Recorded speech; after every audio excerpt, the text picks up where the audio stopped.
সবাইকে স্বাগত জেলার সংবাদে। সাথে রয়েছে দোলা ডলোরেস। শুরুতেই জানাবো সংবাদ শিরোনাম। কুড়িগ্রামের সাথে সড়ক পথে যুক্ত হলো গাইবান্ধা। তিস্তার উপর সেতু নির্মাণে সময় লেগেছে 11 বছর। রাকসু নির্বাচনের মনোনয়ন বিতরণ হঠাৎ বন্ধ, কারণ জানায়নি কর্তৃপক্ষ, শিক্ষার্থীদের মিশ্র প্রতিক্রিয়া। নিম্নচাপের প্রভাবে উপকূল সহ বিভিন্ন জেলায় বৃষ্টি, সমুদ্র বন্দরে 3 নম্বর স্থানীয় সতর্ক সংকেত বহাল।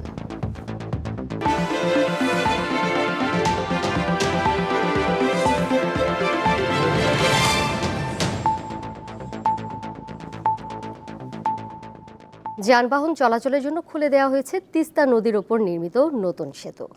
1490 মিটার দীর্ঘ এই সেতু কুড়িগ্রাম ও গাইবান্ধার মধ্যে সড়ক যোগাযোগ স্থাপন করল। সেই সঙ্গে কুড়িগ্রামের সাথে রাজধানী ঢাকার সড়ক যোগাযোগ কমবে প্রায় 135 কিলোমিটার। 2014 সালের 26 জানুয়ারি সেতুটির নির্মাণ কাজ উদ্বোধন করা হলেও নানা জটিলতা কাটিয়ে 2021 সালের ফেব্রুয়ারি থেকে পুরো দমে কাজ শুরু হয়। বুধবার নবনির্মিত এই সেতু উদ্বোধন করেন স্থানীয় সরকার উপদেষ্টা আসিফ মাহমুদ সজীব ভুঁইয়া। নতুন এই সেতুর নামকরণ করা হয়েছে মাওলানা ভাসানীর নামে। উদ্বোধনের পর সেতুটি দেখতে ভিড় করেন হাজারো মানুষ। তাদের মধ্যে আনন্দ উচ্ছ্বাস বিরাজ করছে।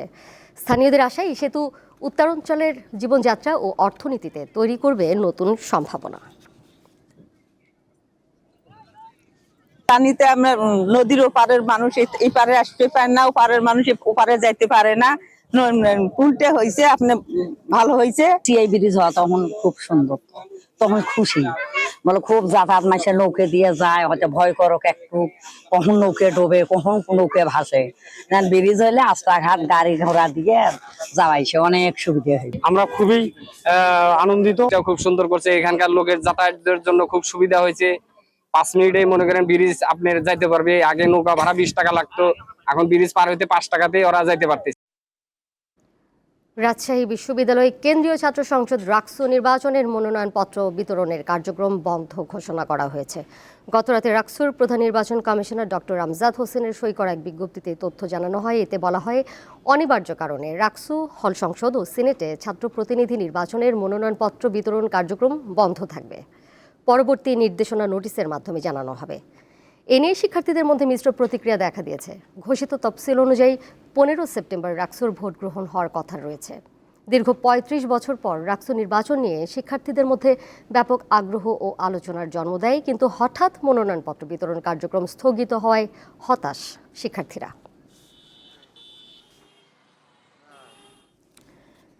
4 মাস বন্ধ থাকার পর রবিবার থেকে সাতক্ষীরার ভোমরা স্থলবন্দর দিয়ে ভারতীয় চাল আমদানি শুরু হয়েছে। তবে মঙ্গলবার থেকে পেঁয়াজ আমদানি স্থগিত রয়েছে। ভোমরা বন্দরের আমদানিকারক প্রতিষ্ঠান ইছামতি ফুডস ও সুলতান এন্টারপ্রাইজের স্বত্বাধিকারী জানান, গত বুধবার থেকে তার ভারতীয় 5টি ট্রাকে 200 মেট্রিক টন মোটা চাল আমদানির জন্য ঘোজাডাঙ্গা বন্দরে অপেক্ষায় ছিল। সোমবার সন্ধ্যায় ওই চাল ভোমরা বন্দর থেকে ছাড় করান তিনি। এছাড়া আরও 101 ট্রাক চাল আমদানির অপেক্ষায় ঘোজাডাঙ্গা বন্দরে অপেক্ষা করছে। তবে সরকারিভাবে এখনও আমদানিকৃত মোটা চালের তালিকা প্রকাশ করা হয়নি। এর আগে চলতি বছরের 15 এপ্রিল ভোমরা বন্দর দিয়ে সর্বশেষ ভারতীয় চাল আমদানি করা হয়।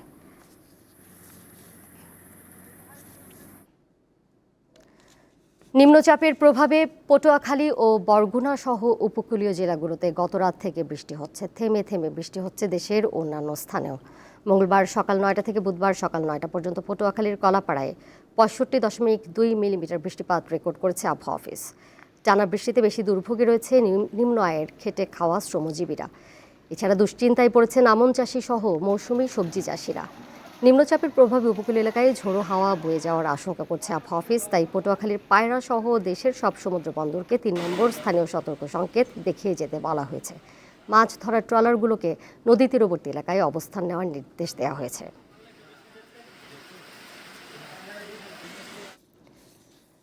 উপকূল এলাকার আবহাওয়া পরিস্থিতি জানাতে পটুয়াখালীতে এই মুহূর্তে আমার সাথে সরাসরি যুক্ত রয়েছেন সহকর্মী মোহাম্মদ ইমরান।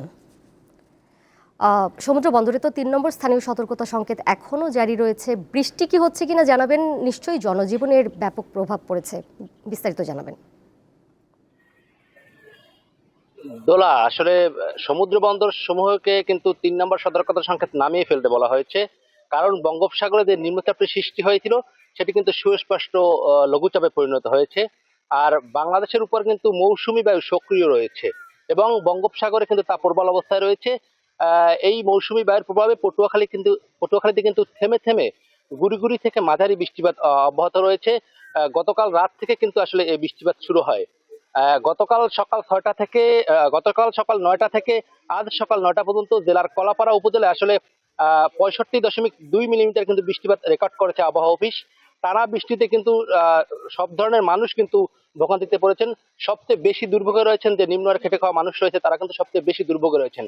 আমি আপনাকে আরেকটি বিষয় জানিয়ে রাখি, এখন কিন্তু আসলে আমন চাষাবাদের সময় অনেকের বীজতলা কিন্তু ইতিমধ্যে প্রস্তুত হয়ে গেছে। এই সকল বীজতলা কিন্তু আসলে এই গত যে 2 দিন ধরে বৃষ্টি হয়েছে, এই দুই দিনের বৃষ্টিতে কিন্তু বীজতলা তলিয়ে গেছে। তো বৃষ্টিপাতের ধারা যদি অব্যাহত থাকে তাহলে কিন্তু আসলে এই আমন ক্ষেতের ব্যাপক ক্ষতি হবে। এবং বর্ষাকালীন যে সবজি চাষী রয়েছে তারাও কিন্তু আসলে বৃষ্টিপাত হলে তারাও কিন্তু আসলে ক্ষতির সম্ভাবনায় তারা কিন্তু দিন পার করছেন। আর আরেকটি বিষয় আপনাকে জানিয়ে রাখি, নিম্নচাপের প্রভাবে কিন্তু কুয়াকাটা সংলগ্ন বঙ্গোপসাগর বেশ বিক্ষুব্ধ ছিল। তো সাগরে সুউচ্চ লঘুচাপ সৃষ্টি হয়, বিক্ষুব্ধতা কিছুটা কমেছে। তারপরও কিন্তু এখানকার যে পটুয়াখালী, মহিপুর এবং আলিপুর মৎস্য অবতরণ কেন্দ্র রয়েছে, এই মৎস্য অবতরণ কেন্দ্রে কিন্তু হাজারো মাছ ধরা ট্রলার এখনো তারা রয়েছে। তারা কিন্তু গতকাল সকাল থেকে এই সকল ট্রলার গুলো কিন্তু আসলে এখানে এসে নিরাপদ আশ্রয় নিয়েছিল। এখানকার জেলেদের সঙ্গে আমরা কথা বলেছি, আবহাওয়া যদি ভালো হয় তাহলে আগামীকাল থেকে তারা ফের সমুদ্রে মাছ শিকারের জন্য আসলে যাবেন, সেটা কিন্তু আমাদেরকে জানিয়েছেন। তো সকাল থেকে কিন্তু আসলে এই উপকূলীয় এলাকায় বৃষ্টিপাত অব্যাহত রয়েছে এবং বাতাসের চাপও কিন্তু কিছুটা বেড়েছে এবং নদ নদীর পানির উচ্চতাও আসলে কিন্তু কিছুটা বেড়েছে, সেটি কিন্তু আমরা আসলে তো লক্ষ্য করছি। তো আসলে পটুয়াখালী থেকে আমার কাছে এই ছিল আবহাওয়ার সর্বশেষ খবর। সরাসরি যুক্ত ছিলেন সহকর্মী মোহাম্মদ ইমরান। এবার কেওয়াই স্টিল চট্টগ্রাম সংবাদ।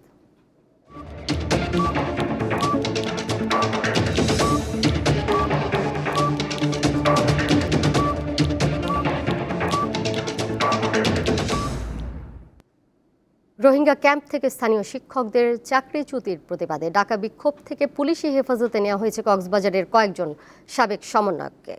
এই ঘটনায় উখিয়া থানার সামনে এনসিপি নেতা সুজা ও সাবেক সমন্বয়ক সহ স্বজনরা জমায়েত হয়ে আটককৃতদের মুক্তির দাবিতে বিক্ষোভ করেন। এর আগে আন্দোলনে যোগ দিতে সড়কে নেমে আসেন এনজিও থেকে চাকরিচ্যুত শিক্ষকরা। আন্দোলনকারীদের সাথে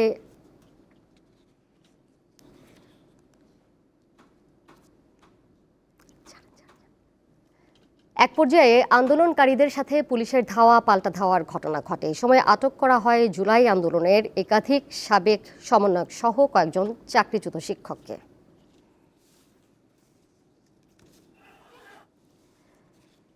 বান্দরবানের রুমায় 5ম শ্রেণীর এক শিক্ষার্থীকে ধর্ষণের অভিযোগ উঠেছে 5 বন্ধুর বিরুদ্ধে।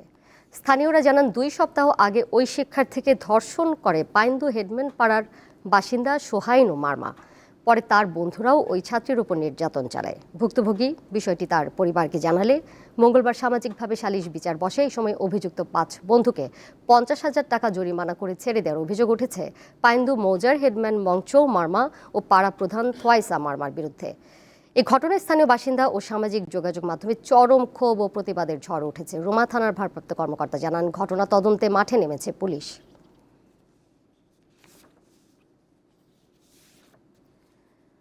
আসন্ন জাতীয় নির্বাচনে বিএনপিকে দেশ গড়ার সুযোগ দেওয়ার আহ্বান জানিয়েছেন চট্টগ্রাম সিটি কর্পোরেশনের মেয়র ডাক্তার সাদাত হোসেন। বুধবার নগরীর চকবাজার এলাকায় বড় মিয়া মসজিদ প্রাঙ্গণে স্মার্ট কার্ড এবং অসহায় দুস্থদের মাঝে চাল বিতরণ অনুষ্ঠানে তিনি এই আহ্বান জানান। ডাক্তার সাদাত হোসেন বলেন, নির্ধারিত দামে সাধারণ মানুষের কাছে নিত্য প্রয়োজনীয় পণ্য পৌঁছে দিতে টিসিবি গুরুত্বপূর্ণ ভূমিকা রাখছে। নগরবাসীর সুবিধার্থে চট্টগ্রাম সিটি কর্পোরেশনের মাধ্যমে নির্দিষ্ট কার্ডধারীদের মাঝে সব পণ্য বিতরণ করা হবে।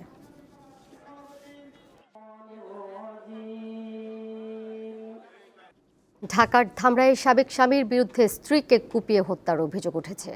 এই ঘটনায় অসুস্থ অবস্থায় অভিযুক্ত স্বামী বদরুদ্দিনকে হাসপাতালে নিয়ে গেলে চিকিৎসাধীন অবস্থায় তিনি মারা যান। বুধবার সকালে ধামরায়ের কালামপুরে এই ঘটনা ঘটে। পুলিশ জানায়, কালামপুরের আনসার আলীর মেয়ে পিঙ্কি আক্তারের সাথে 6 মাস আগে বিবাহ বিচ্ছেদ হয় স্বামী বদরুদ্দিনের। বুধবার সকালে বদরুদ্দিন তার সাবেক স্ত্রীর বাসায় তাদের 4 বছর বয়সী সন্তানকে দেখতে যান। এ সময় বদরুদ্দিন সাবেক স্ত্রী পিঙ্কি আক্তারকে কুপিয়ে হত্যা করেন। পরে নিজেও ঘরের মেঝেতে পড়ে যান। খবর পেয়ে পুলিশ বদরুদ্দিনকে উদ্ধার করে ধামরাই উপজেলা স্বাস্থ্য কমপ্লেক্সে ভর্তি করে। পুলিশের ধারণা, বদরুদ্দিন বিষ পান করেছেন।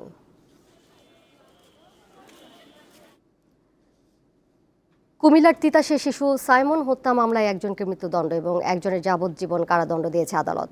বুধবার কুমিল্লার অতিরিক্ত জেলা ও দায়রা জজ চতুর্থ আদালতের বিচারক সাব্বির মাহমুদ চৌধুরী এই রায় ঘোষণা করেন।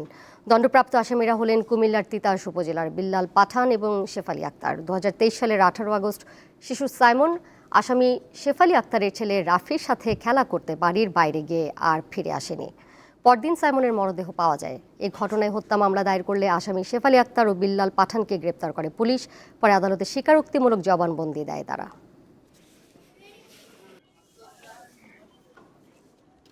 অল্প খরচে বেশি লাভ হয়, প্রতি বছর নরসিংদীতে বাড়ছে লটকন চাষ। কৃষি বিভাগ বলছে লটকনের সময়কাল বাড়ানোর উদ্যোগ নেওয়া হয়েছে, এজন্য আগাম ও নাভি জাতের চারা কৃষকদের মাঝে দেওয়ার চেষ্টা চলছে। ঔষধি গুণ, রসালো ও অসাধারণ স্বাদে ভরা লটকন। ডায়াবেটিক্স, প্রেশার নিয়ন্ত্রণ ও রুচি বাড়ে ফলটি খেলে। দিন দিনই জনপ্রিয়তা বাড়ছে লটকন ফলের। এবছর নরসিংদীতে 1800 হেক্টরেরও বেশি জমিতে লটকন চাষ হয়েছে, যা গত বছরের তুলনায় 667 হেক্টর বেশি। সবচেয়ে বেশি লটকন চাষ হয়েছে শিবপুর উপজেলায়। বিঘা প্রতি লটকন চাষে খরচ মাত্র 15,000 টাকা। সেই লটকন বিক্রি হচ্ছে প্রায় 2 লাখ টাকায়। পাহাড়ি এলাকায় এটার গুণগত মানে ভালো, এর জন্য এই চাষটা হয়। এবার দ্বিগুণ বিক্রি আসছে।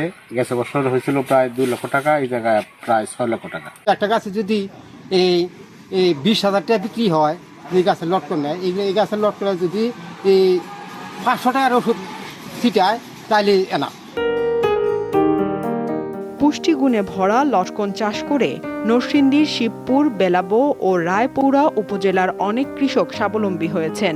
এবছর ইতালি, মেক্সিকো সহ ইউরোপের বিভিন্ন দেশে রপ্তানি হচ্ছে লটকন। মালয়েশিয়া, সিঙ্গাপুরে, আমেরিকায়, লন্ডনে সব জায়গায় রপ্তানি হচ্ছে। চাহিদা তো প্রচুর চাহিদা। মনে করেন এই যে এটা আছে বর্তমানে, এটা আপনার 3,500 টাকা মূল। এই টক মিষ্টি স্বাদের এই লটকন ফলটি এখন বিদেশেও রপ্তানি হচ্ছে। এই চলতি বছরে প্রায় 15 থেকে 20 মেট্রিক টন ফল ইউরোপ সহ মধ্যপ্রাচ্যে রপ্তানি হয়েছে। এই কর্মকর্তা জানান, এবছর প্রায় 25,000 মেট্রিক টন লটকন উৎপাদন হয়েছে। এর মধ্যে প্রায় 8,000 মেট্রিক টন লটকন রপ্তানি হয়েছে দেশের বাইরে। দীপ্ত, বার্তা কক্ষ। ঠাকুরগাঁয়ে পাচারকালে সরকারি সার বোঝাই ট্রাক আটক করেছে পুলিশ। এ সময় অন্তত 300 বস্তা সার জব্দ করা হয়, তবে ট্রাক চালক ও তার সহকারী পালিয়ে যেতে সক্ষম হয়। মঙ্গলবার রাতে অবৈধভাবে সরকারি রাসায়নিক সার নিয়ে যাওয়ার সময় স্থানীয়দের সন্দেহ হয়। পরে ঠাকুরগাঁও সদর উপজেলার রায়পুর ইউনিয়নের দেহন ময়দান বাজারে ট্রাকটির পথ রোধ করেন তারা। চালান দেখতে চাইলে এক পর্যায়ে চালক ও তার সহকারী পালিয়ে যান। খবর পেয়ে পুলিশ ও কৃষি কর্মকর্তা ঘটনাস্থলে পৌঁছে ট্রাক ও সার জব্দ করেন।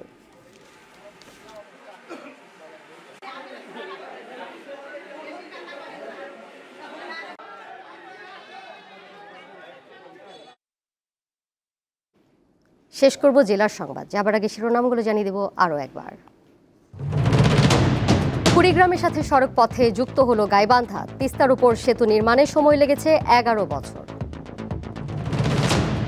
ডাকসু নির্বাচনের মনোনয়ন বিতরণ হঠাৎ বন্ধ, কারণ জানায়নি কর্তৃপক্ষ। শিক্ষার্থীদের মিশ্র প্রতিক্রিয়া। নিম্নচাপের প্রভাবে উপকূল সহ বিভিন্ন জেলায় বৃষ্টি।